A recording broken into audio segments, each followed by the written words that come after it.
저와 여러분의 마음속에 구원의 감격과 기쁨이 넘칠 수 있기를 예수님의 이름으로 축복합니다. 아멘. 오늘 말씀은 황무지가 장밋꽃같이, 황무지가 장밋꽃같이라고 하는 제목으로 함께 은혜를 나누려 합니다. 얼마 전 일간지에 나왔던 기사인데요. 사진을 보여주시면 1946년 이스라엘 남부 네게부 지역의 한 장면입니다. 위쪽에 보시는 사진은 키부츠에서 감자를 심고 있는 유대인 정착촌의 사람들의 모습이고요. 그 당시 네게부 사막은 섭씨 40도가 넘는 고온에 한국 기온의 3분의 1도 채 되지 않은 비가 오지 않은 건조한 땅이었습니다. 그러나 놀랍게도 한 14, 15년이 지난 1960년대 초 대규모 강계 사업을 통해서 그 땅이 포도, 석류, 무화과, 오렌지를 수출하는 땅으로 변화되었다는 기사입니다. 1948년 건국 이래 2000년 동안 방랑과 차별, 추방을 통해 지냈던 이스라엘이 건국했던 땅은 적과 후리는 땅이었지만 실제는 척박한 땅이었고 다른 주변의 중동 나라와 달리 기름 한 방울 나지 않은 땅이었습니다. 그런 땅, 황무지 같은 척박한 땅을 그들은 붙들고 약속의 땅으로 변화시켰던 것을 보게 됩니다.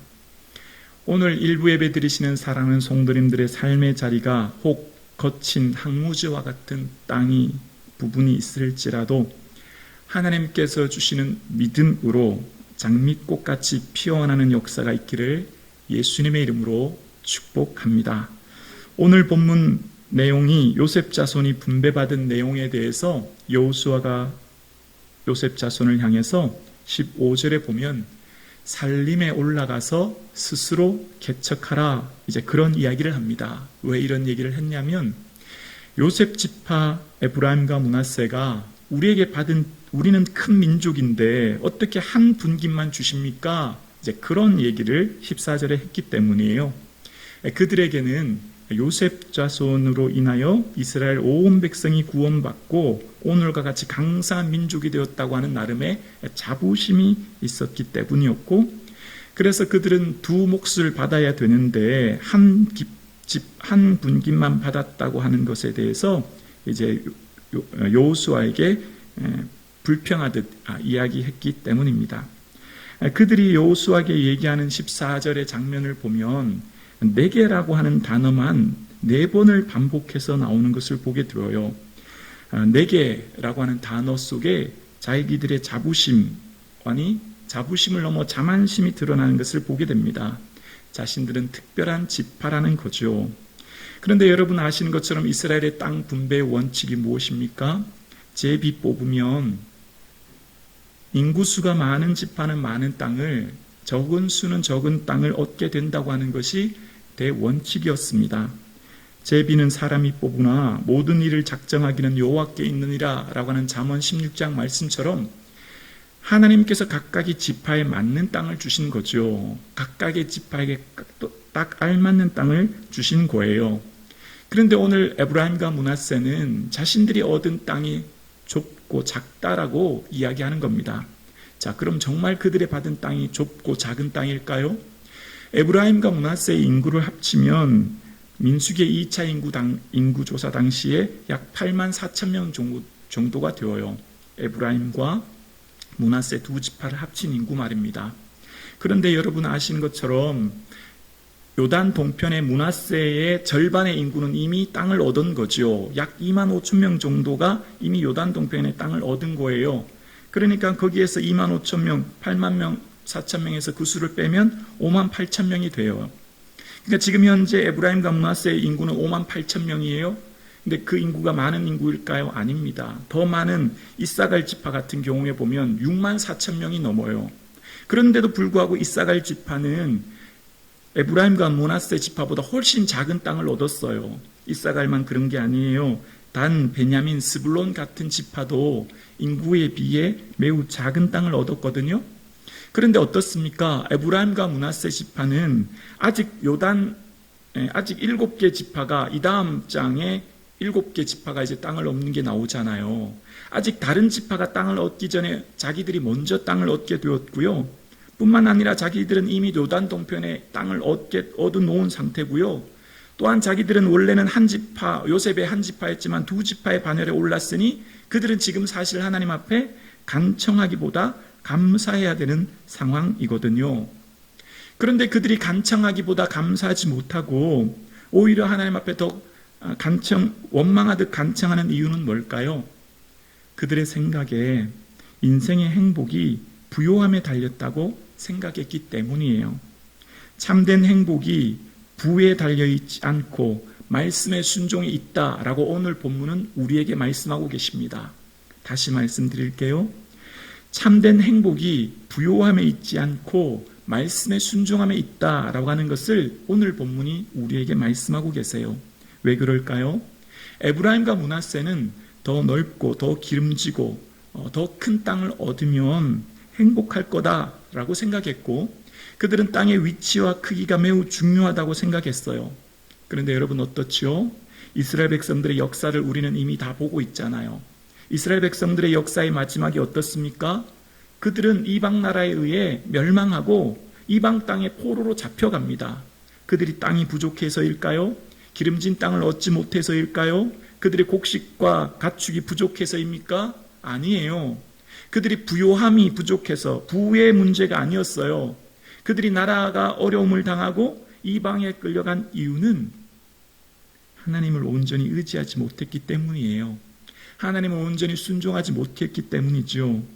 그래서 하나님께서는 누누이 신명기를 통해 이스라엘 백성들에게 우리들의 참된 행복이 신명기 10장 13절에는 내가 오늘날 내 행복을 위하여 내게 명하는 명령과 규례를 지킬 것이 아니냐라고 말씀하신 겁니다. 이스라엘 백성들의 생각은 그들의 생각에 부요함의 행복이 담겨져 있다 생각했지만 하나님의 생각은 달랐어요. 하나님은 우리의 부요함의 행복이 있는 게 아니라 하나님 말씀을 잘 따르고 순종하는데 참된 행복이 있음을 누누이 말씀하셨거든요. 그런데 우리는 이 말씀이 쉽게 잘 받아들여지지 않아요. 우리의 먹고 사는 문제, 돈이라고 하는 것은 직접적인 영향을 미치고요. 이 물질의 파워, 영향력이 얼마나 큰 것을 우리는 직접적으로 경험하고 있기 때문입니다. 그럼에도 불구하고 하나님께서 우리에게 말씀하시는 건 뭘까요? 하나님께서 말씀하시는 것은요, 인생의 행복이 부유함이 아니라 말씀하시며 오늘 본문을 통해 우리에게 다시 한번 기억하라는 겁니다. 왜 이스라엘 백성, 특히 에브라임과 므낫세가 더 많은 땅을 요구했을까요? 그들의 미래의 행복을 담보하기 위해서였습니다. 미래의 행복은 더 넓은 땅에 있다고 생각했기 때문입니다.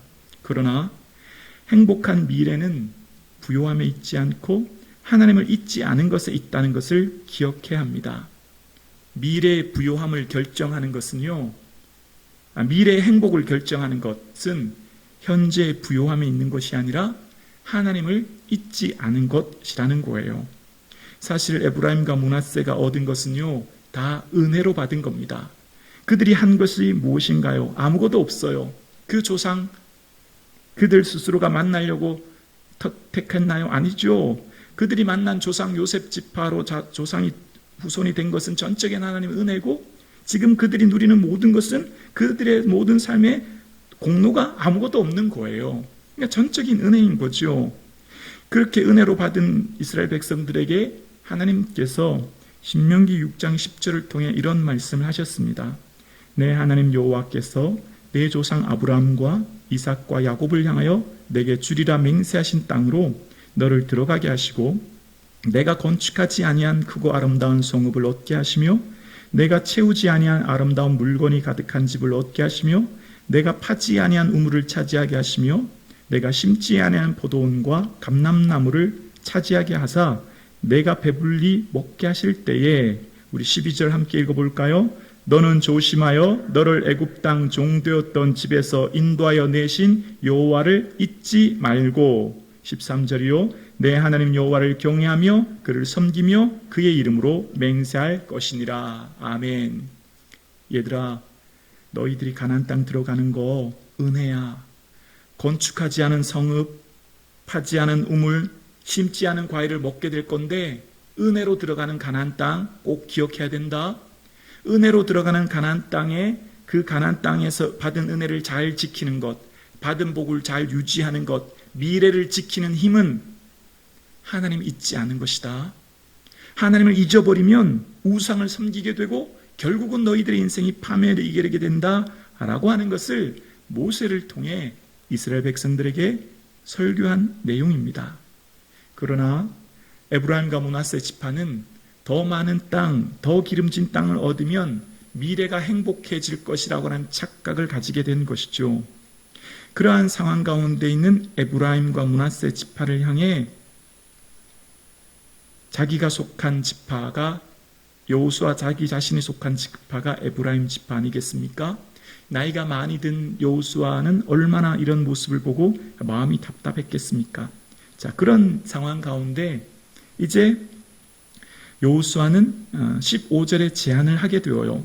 15절에 보면 내가 큰 민족이 되었으므로 에브라임 산지가 내게 너무 좁을진데 브리스 족속과 르바임 족속의 땅 살림에 올라가서 스스로 개척하라 라고 하는 이야기를 합니다. 이스라엘 백성 에브라임과 므낫세 지파에게 다른 지파 땅 바라보지 말고 이미 얻은 땅, 이미 너희들에게 준 그 땅을 온전히 점령해야 돼라는 얘기예요. 그러니까 이때 당시 이스라엘 백성들은 큰 전쟁은 다 치루어서 31명의 왕들을 쳐부시고 이제 각 지파별로 땅을 나눠주게 되었거든요. 그러면 이제 그 땅에 나눠받은 지파가 그 안에 있는 원주민을 쫓아내야 되는 거예요. 그 안에 살고 있는 원주민을 쫓아내고 살아야 되는 것은 그 지파의 의무인 것이죠. 자, 그런데 안타까운 것은 이 앞장에 보면 게셀에 사는 원주민을 에브라임 지파가 쫓아내지 못하고요. 가나안 족속을 므낫세 지파가 쫓아내지 못해요. 그러니까 그들이 해야 될 온전한 의무는 하지 않고 권리만을 지금 요구하는 것이 오늘의 본문의 상황이었거든요. 이제 그런 상황 가운데 여호수아는 에브라임과 므낫세 지파에게 너희들이 맡겨진 그 삶의 자리를 충실히 하여 그 땅을 온전히 개척해라. 이제 그 얘기하는 겁니다. 구원은 은혜로 받지만 사명은 헌신으로 이루어집니다.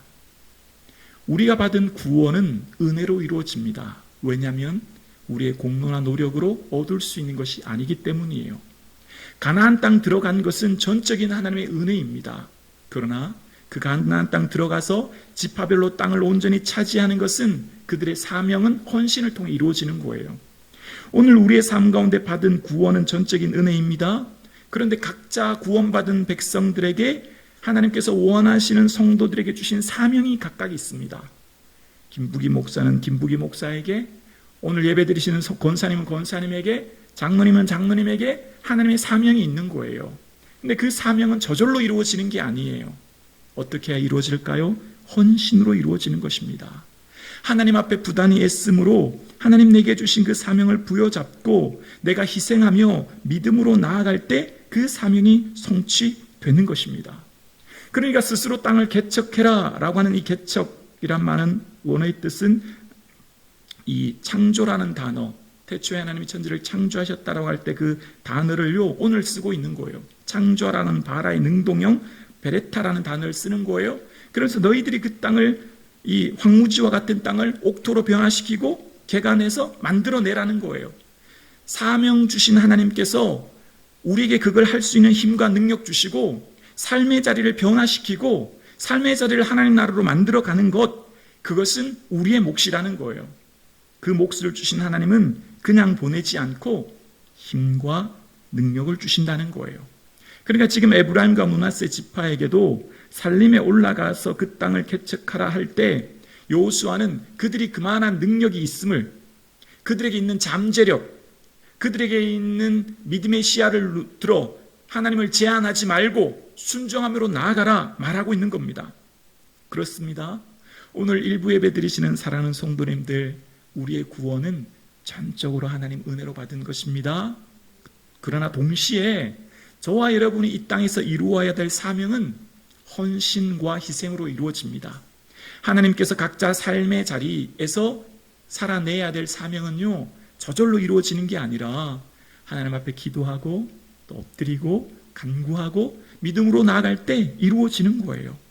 그래서 하나님께서는 각자의 삶의 자리에서 맡겨준 그 사명을 향해 헌신하고 나아갈 때 하나님의 일하심을 경험하게 된다라고 말씀하시는 겁니다. 가정, 또 직장생활, 교회 또한 그렇습니다. 교회가 저절로 세워질까요? 하나님이 세워가시지만 사람을 통해 이루어가시며 사람의 헌신과 성도의 헌신과 순종을 통해 교회의 능력이 나타나는 것이죠. 그래서 그 일은요, 내 눈으로 볼 때는 불가능한 상황이 펼쳐져 있어요. 내 눈으로 볼 때는 한계 상황이 보일 수밖에 없다는 거예요. 그래서 요셉 자손도 16절에 보면 한마디로 말하면 불가능하다 그 얘기 하거든요. 16절에 보면 이렇게 그들이 고백하죠. 그 산지는 우리에게 넉넉하지도 못하고 골짜기 땅에 거주하는 모든 가나안 족속에게는 벳산과 그 마을들에 거주하는 자이든지 이스라엘 골짜기에 거주하는 자이든지 다 철병거가 있나이다. 넉넉하지도 못한 좁은 땅뿐만 아니라 어딜 가든지 그들은 최신식 무기를 가지고 무장하고 있습니다. 이집트에서 나올 때 후기 청동기 문화인 그들에게는 가나안 땅에서 시작된 철기 문화를 보았을 때 과히 충격적이었을 것입니다.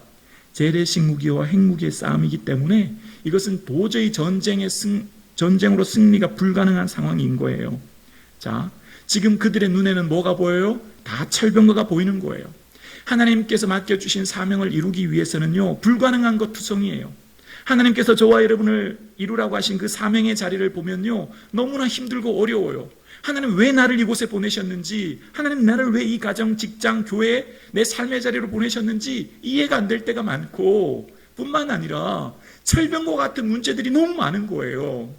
철병거와 같은 수많은 어려움들이 하나만 있는 게 아니죠. 오늘 보면 골짜기에 거주하는 가나안 족속이든지 벳산과 그 마을에 거주하는 자이든지 이스라엘 골짜기에 거주하는 자든지 무슨 말이죠? 온통 넘쳐난다는 거예요. 하나님께서 저와 여러분을 사명의 자리로 보내셨는데 문제가 왜 이렇게 많은지 몰라요. 내 힘, 내 능력으로 할 수 없는 어려운 일들이 왜 이렇게 많이 펼쳐지는지 몰라요. 아무리 생각해도 내 생각으로는 불가능한데 하나님은 살아내시라는 거예요. 살아내라는 거예요. 하나님은 나보고 그 사명 이루라는 거예요. 하나님은 저와 여러분을 그 자리로 보내시는 거예요.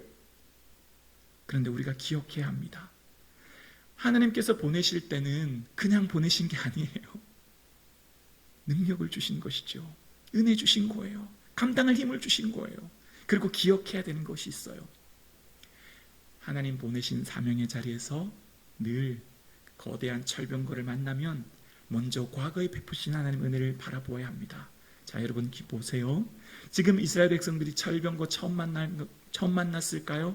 아니에요. 아니에요. 여호수아 11장에 하솔 왕 야빈과의 메rom 전투에서 이미 그들은 이 전쟁을 겪었어요. 여호수아 11장 4절에 보면 그들이 그 모든 군대를 거느리고 나왔으니 백성이 많아 해변에 수많은 모래 같고 말과 병거도 심히 많으며 라고 이야기합니다. 말과 뭐가 많아요? 병거가 이미 많았어요. 군사도 해변의 모래와 같았고 말과 병거가 수많이 많았는데 어떻게 했어요? 이겼어요. 누구 힘으로요? 하나님의 힘으로, 하나님의 능력으로, 하나님께 순종함으로 그들은 능히 이겨낸 것입니다.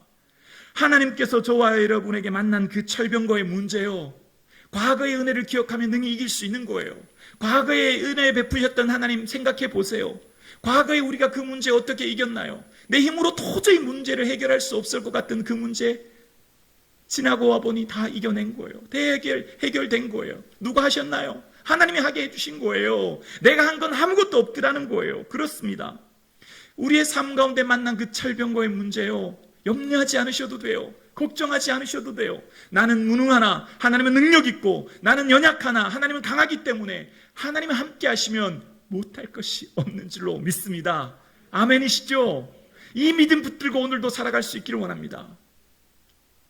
오늘도 일부 예배 드리시는 성도님들 삶의 자리가 얼마나 무겁고 힘이 들까 생각해 보게 되었습니다. 가정과 직장 생활, 코로나19라고 하는 이 삶의 한계와 무게가 우리를 사방으로 우겨싸고 있고 정말 숨막히는 삶의 환경 가운데 놓여지게 되었습니다. 그러나 이때 우리는 기억해야 합니다. 우리의 믿음이요, 현재형이 되어야 해요.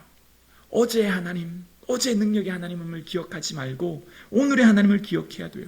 이들은요, 요단강을 건너고 여리고를 무너뜨리며 하솔왕 야빈과의 전투에서 승리하게 하신 하나님을 잊어버린 거예요. 믿음은요, 그래서 늘 현재의 믿음이 유지되는 게 중요해요. 히브리서 12장에 보면 우리가 흘러 떠내려가지 않도록 함이 마땅하다라고 이야기합니다. 세속화, 세상의 물결에 우리는 계속 떠내려갈 수밖에 없는 삶을 살아가고 있어요. 이 세상에 섞여서 직장과 가정과 삶을 살아가는 우리는 믿지 않은 세상의 사람들의 가치관에 섞여서 이 세상의 세속화에 섞여서 밀려 떠내려가고 있다는 거예요. 그래서 우리의 믿음을 지키는 것이 얼마나 어렵고 힘든지 몰라요. 어제의 믿음을 오늘 담보할 수 없는 시대가 되었어요. 그래서 우리의 믿음은 늘 항상 성령의 충만함을 구하고 늘 항상 주 앞에 엎드리고 늘 항상 주만 의지하고 주를 붙들어야 합니다. 어제 받았다고, 어제 은혜 받았다고, 어제 능력 받았다고, 어제 큰 이적을 경험했다고 끝나면 안 돼요. 오늘 내 하나님, 오늘의 믿음이 유지되어야 되는 거거든요. 에브라임과 므낫세는요, 11장의 하솔왕 야빈과의 전투, 그 말과 병거, 수많은 전쟁에서 승리한 하나님을 새까맣게 잊어버린 거예요. 불과 몇 년 전의 전쟁이거든요. 근데 오늘 또다시 철병거 때문에 낙심하고 있는 그들의 삶에 하나님은 여호수아에게 이런 말씀을 하세요. 우리 18절인데요. 18절은 함께 짐 한번 삼키시고 큰 목소리로 봉독할까요? 시작. 그 산지도 내 것이 되리니 비록 살림이라도 내가 개척하라 그 끝까지 내 것이 되리라. 가나안 족속이 비록 철병거를 가졌고 강할지라도 내가 능히 그를 쫓아내리라. 아멘. 저는 말씀을 준비하면서 눈에 탁 튀며 묵상되는 단어가 있었는데요. 바로 비록이라는 단어였어. 비록이라는 단어. 비록이라는 단어는 히브리어로 키라고 하는 단어인데요. 이 단어의 뜻은 비록 뭐뭐할지라도라는 뜻이에요. 비록 뭐뭐할지라도. 자, 보세요. 비록 살림이 높고 불가능한 상황에 놓여 있을지라도, 비록 철병거를 가진 민족들이 보일지라도, 비록 저와 여러분의 삶에 건강에 문제가 있을지라도, 비록 저와 여러분의 삶에 경제적인 문제가 우리를 옥죄일지라도, 비록 내 힘으로 할 수 없는 문제가 여러분의 삶을 둘러쌀지라도 우리는 두려워하지 않습니다. 능히 우리는 이것을 이겨낼 것입니다. 내가 능히 그를 쫓아내리라 말씀하고 계세요. 그렇습니다. 비록이라고 이야기하며 비록 너희들의 삶에 문제와 어려움이 있지만, 살림이 있고 철병거가 있지만 걱정하지 말라는 거예요. 능히 그를 쫓아낸다는 거예요. 누가요? 네가 할 수 있다는 거예요. 그들의 잠재력, 그들에게 주신 하나님의 능력, 그들에게 주신 하나님의 은혜를 바라보라는 것입니다. 사랑하는 성도님, 오늘 일부 예배 드리시는 성도님들의 삶의 자리가 얼마나 힘이 들고 얼마나 어렵습니까? 그러나 비록 가난해도 너는 예수의 이름 붙들고 가난한 자 같으나 부욕케 하시는 주를 바라보라 말씀하십니다. 비록 우리의 삶 가운데 환난이 와도 너는 예수 그리스도의 주신 믿음 붙들고 이 모든 것을 넉넉히 이기는 믿음을 가지라 말씀하십니다. 비록 우리의 삶에 어떠한 문제와 어려움이 와도 예수 그리스도의 능력 의지하고 담대히 나가라 말씀하십니다. 이 전쟁은 우리가 할 것이 아니요 하나님이 주시는 힘과 능력으로 하기 때문이다 말씀하고 계세요. 저와 여러분의 힘은 나약하고 부족하지만 하나님 살아계시고 전능하셔서 그 문제 능히 이루어 주신다 말씀하고 계세요. 비록 살림일지라도, 비록 철병거가 있을지라도, 비록 저와 여러분의 삶에 수많은 문제와 어려움이 있을지라도 우리는 이겨낼 것입니다. 우리에게 주신 믿음, 우리에게 주신 금보다 더 귀한 믿음, 우리가 이 보배를 질그릇에 가졌으니 이는 능력의 심히 큰 것이 하나님께 있고 우리에게 있지 않음을 우리는 믿기 때문입니다. 그래서 여호수아는 그들의 갇혀진 시야의 눈을 열어보라는 것입니다. 두려움에 갇혀있는 그들의 시야를 열어 하나님의 하실 일을 바라보라는 거예요. 철병거라고 하는 두려움이 그들을 감싸고 두렵게 하고 낙심하게 할 때 그들의 믿음의 눈을 들어 바라보라 말씀하고 있습니다. 두려움에 갇혀 제한된 시야를 열어 성령의 능력을 제한하지 말고 하나님의 능력을 바라보고 나아가라 이야기하고 있습니다. 오늘 사랑하는 성도님들, 믿음의 눈을 들어 주를 바라볼 수 있기를 예수님의 이름으로 축복합니다. 주님이 우리와 함께 하시고 우리의 능력 주시고 힘 주시고 은혜 주십니다. 비록 나는 무지하고 연약하나 주께서 주시는 능력과 힘과 은혜 붙들고 한 걸음 한 걸음 나아가면 주께서 친히 비록 철병거가 있을지라도 우리의 삶의 그 모든 문제를 해결해 주실 줄로 믿습니다. 그렇습니다. 오늘 일부 예배 드리시는 사랑하는 성도님들, 여러분의 삶의 사명은 무엇입니까? 주께서 주신 사명이 무엇입니까? 예수와 복음 위에 살리라. 십자가와 부활의 증인이 되리라. 살아도 죽어도 주를 존귀하며 여기며 살리라 다짐할 수 있기를 원합니다. 내 삶의 최종적인 목적이 예수 위에 살고 예수 위에 죽겠다라고 하는 삶의 목적이 회복되어지기를 원합니다. 우리 성북중앙교회는 창립 55년이 넘었습니다. 55년 동안 하나님께서는 놀라운 은혜와 능력을 부어주셨습니다. 그러나 또한 반면 하나님께서는 55년 동안 하나님께서는 우리 교회에 간절히 바라고 기대하고 기다리고 계신 것이 있다 생각해 봅니다. 우리 교회를 통해 구원의 빛을 비추어 죽어가는 영혼들을 살리며 절망하는 이들에게 소망을 선포하라고 하는 믿음의 사명 말입니다. 예수 복음 선포하는 사명 말입니다. 죽어가는 한 영혼 한 영혼을 살리라고 하는 그 복음의 말씀을 이 성북동과 서울과 열방을 향해 선포하라는 말씀 말입니다. 그래서 거친 항무지와 같은 이 세상에 복음을 선포하여 장미꽃처럼 피어나게 하라 말씀하시는 사명 말입니다.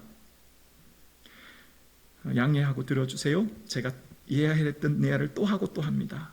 한 3년 전에 부임했을 때 하나님 우리 교회 예배당 이렇게 은혜 주셔서 이렇게 바뀌었으면 좋겠습니다 기도했고, 하나님 이렇게 예배당과 모습이 변했으면 좋겠습니다 기도하고 바라보고 꿈꾸고 나아갔더니 하나님께서는 2년 만에 놀라운 은혜를 주셨고 우리의 예배당뿐만 아니라 부속 건물도 놀랍게 변화시켜 주셨습니다. 그러면서 저는 새로운 꿈을 꾸고 기도합니다. 하나님, 우리 교회가 기도하는 교회 되게 해주세요. 금요 성령 기도에 부모님들뿐만 아니라 우리 부모 세대가 어린 자녀들과 함께 성전에 올라 기도하는 교회 되게 해주세요. 하나님, 이 성전이 온 성도님들이 뜨겁게 기도의 불꽃이 타오르는 밤이든 낮이든 이 성전에서 기도하는 성도님들이 많기를 원합니다. 그것이 저의 꿈이고 비전입니다. 저는 앞으로 이 시대를 두 부류의 교회로 나눠진다 생각해 봅니다. 금요 기도회가 사라지는 교회가 있을 것이며 반대로 금요 기도회가 새롭게 회복되어 그 기도의 시간이 늘어나 철야 기도와 밤샘 기도로 이어지는 교회가 있을 것이라 바라봅니다. 분명한 것은 내 집은 만민의 기도하는 집이라 하셨으니 성령이 이끄시는 교회는 기도하는 교회이며 기도하는 교회가 이 시대에 쓰임받게 될 것이다 라고 하는 것입니다. 어떠한 상황 가운데서도 기도의 불이 꺼지지 않은 교회를 통해 하나님은 역사하실 것입니다. 하나님이 역사하시고 일하시는 교회, 그 교회는 바로 주만 의지하고 뜨겁게 무릎 꿇어 기도하여 하나님의 은혜를 구하며 눈물로 기도하는 교회, 그래서 기도하는 성도들이 성전에 가득가득 메어 넘쳐나 간구하는 교회를 통해 하나님이 역사하시며 사용하실 것이라고 하는 믿음이 저에게는 있습니다. 그러므로 우리 교회는 하나님께서 쓰시고 이 시대에 쓰임받기 위해 기도하는 교회가 되어야 될 줄로 믿습니다. 오늘 저와 여러분 깨어 기도하는 성도님들 될 수 있기를 예수님의 이름으로 축복합니다. 그렇습니다. 오늘 이 성전이 오순절 마가의 다락방이 되게 하옵소서. 이곳에서 기도하는 성도들이 성령의 능력을 덧입혀 열방 가운데 예수 복음 전하게 하옵소서. 이 성전이 베드로와 요한이 올랐던 성전 미문이 되게 하셔서 이곳에서 예수의 이름 붙들고 기도할 때 능력과 환상과 기적을 체험케 하여 주옵소서. 이 성전이 하나님의 능력을 경험하는 은혜의 통로가 되게 하옵소서. 이것이 저의 기도 제목입니다. 오늘 일부 예배 드리시는 성도님들의 삶의 자리가 철병거가 있고 어떠한 문제가 있을지라도 그 문제를 여는 열쇠는 이 성전에서 기도하는 것밖에 없습니다. 기도할 때 주께서 도와주실 것이며 기도할 때 주께서 놀라운 역사를 이루어 주실 줄로 저는 믿고 확신합니다. 서두에 말씀드렸던 이스라엘의 건국 이야기입니다. 척박한 가나안 땅을 개간하여 옥토지로 만들기 전 그들은 먼저 한 것이 있습니다. 바로 대학을 세운 것이죠. 물리학자 아인슈타인과 초대 대통령 하임 베이츠는 각국을 다니면서 자금을 모아 가장 먼저 히브리 대학과 테크니온 공대를 세웠습니다. 교육이 앞으로의 장래를 담보할 것이라 생각했기 때문입니다. 오늘 우리 교회가 중요하게 생각해야 될 것이 있다면 자녀들을 향한 심각한 고민입니다. 내 자녀들이 예수님 이름 붙들고 기도하는 자녀들, 내 자녀들이 나와 같이 이 성전에서 눈물 흘리고 콧물 흘리고 밤을 새워 기도하는 자녀들 되게 하옵소서. 그것이 저와 여러분의 기도 제목 되기를 주의 이름으로 축원합니다. 예수 없는 성공, 예수 없는 축복, 예수 없는 그 어떤 것은 의미 없다. 구원받지 못한 성공, 구원받지 못한 어떤 것도 의미 없음을 우리 자녀들에게 교육하고 우리 자녀들의 손잡고 이 성전에서 우리 자녀들과 함께 기도하는 이 전이 되기를 주의 이름으로 간절히 축복합니다. 저의 간절한 기도 제목은 저와 우리의 자녀들이 이 성전에서 함께 눈물로 기도하고 찬양하고 기도하는 그날을 주옵소서 간구하는 것이 저의 기도 제목입니다. 주께서 속히 이루어 주실 줄로 믿습니다. 그러면서 주중에 묵상한 찬양이 있었는데요, 한라에서 백두까지라고 하는 찬양입니다. 이 찬양을 드리는데 가슴이 벅차오르고 얼마나 감동되는지 몰랐습니다. 이 가사가 이렇습니다. 이 땅의 동과 서 남과 북 가득한 죄악 용서하소서. 모든 우상들 무너지고 주만 높이는 나라 되게 하소서. 이 땅에 지친 모든 영혼 주 예수의 사랑 알게 하소서. 저들의 아픔과 눈물 씻는 주의 보혈 이 땅 치유하소서. 성령의 새바람 이 땅 불어오소서. 주의 영 그 생기로 우리를 다시 살리사 이 땅에 하나님의 영광 거하는 그런 나라가 되게 하소서. 열방에 하나님의 영광 비추는 그런 교회가 되게 하소서. 주여, 우리 성북중앙교회에 성령의 새바람 불게 하셔서 부모와 어린 자녀들의 세대가 함께 이 성전에 올라 기도하며 간구함으로 성령의 능력을 덜고 하나님을 찬양하며 기도하는 그날을 허락하여 주옵소서. 저와 여러분의 기도 제목 될 수 있기를 주의 이름으로 축원합니다.